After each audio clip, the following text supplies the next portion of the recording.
If you've been saying, I've really got to get my will created for the past several years, and you've still done nothing about it, boy, have I got news for you. Hi, Nancy Bovera here. I'm a certified executor advisor and the founder of NEXsteps. Recently, IG Wealth Management released their annual estate planning report, and things unfortunately are not really shifting for the better. 84% of Canadians say that it's important to have an estate plan, and yet only 41% have actually done anything about it. That gap between intention and action is enormous, and it isn't showing any signs of getting any smaller. This report that IG Wealth puts together surveys over 1,000 Canadians. So this is not a small percentage of people, statistically speaking, who have the good intentions of creating their estate plan. But actually putting it into practice is just not happening. So why does that happen? Why do people know that they need to do estate planning, and yet they do nothing about it? Well, I think there's a few reasons. I'm going to focus on three right now. The first, and to me the most obvious excuse, is avoidance. Simple avoidance. Let's face it, talking about estate planning means that you're talking about your death, your spouse's death, what's going to happen to your children, what's going to happen to your things. And those are uncomfortable conversations. Those are things that we are hardwired and prefer not to discuss. The second reason, as I see it, is that people don't know what it is that they want to do. Who do they want to give things to? How do they want to distribute the residue of their estate if something was to happen to them tomorrow?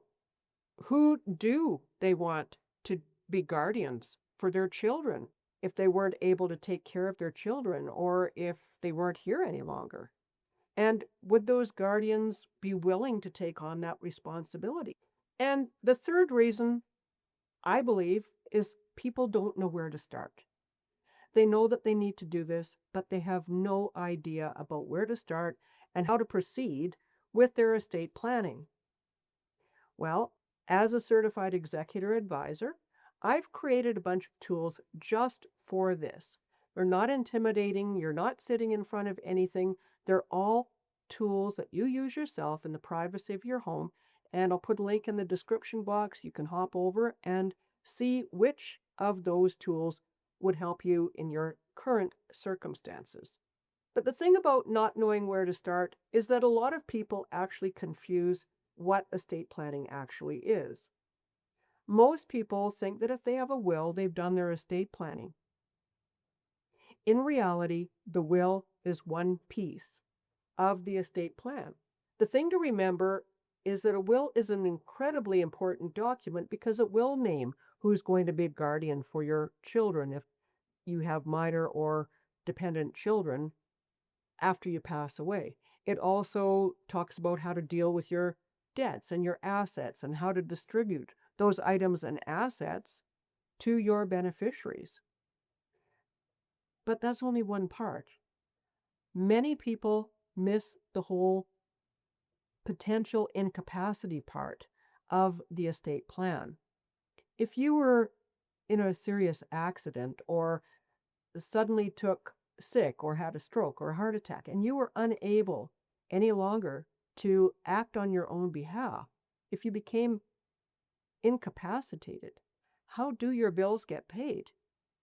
How does your health care get managed? Who does take care of your day-to-day obligations? Now, probably at some point, if you don't have your enduring power of attorney or you don't have your medical directive in place, at some point, things might work out.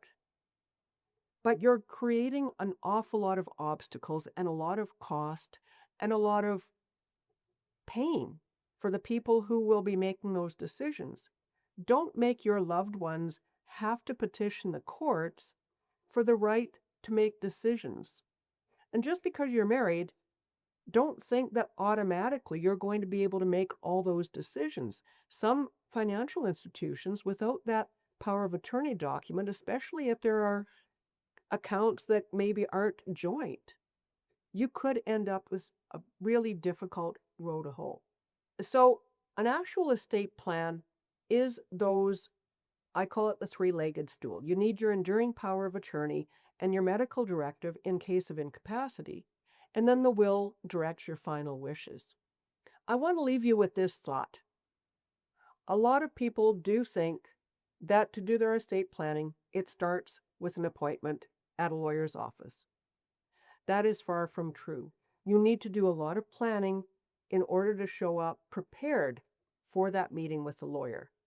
You need to think through who is going to take care of things, who will be your attorney under the enduring power of attorney, who will be your executor, who will be the alternates in case those primary appointments are unable or unwilling at the time to act on your behalf.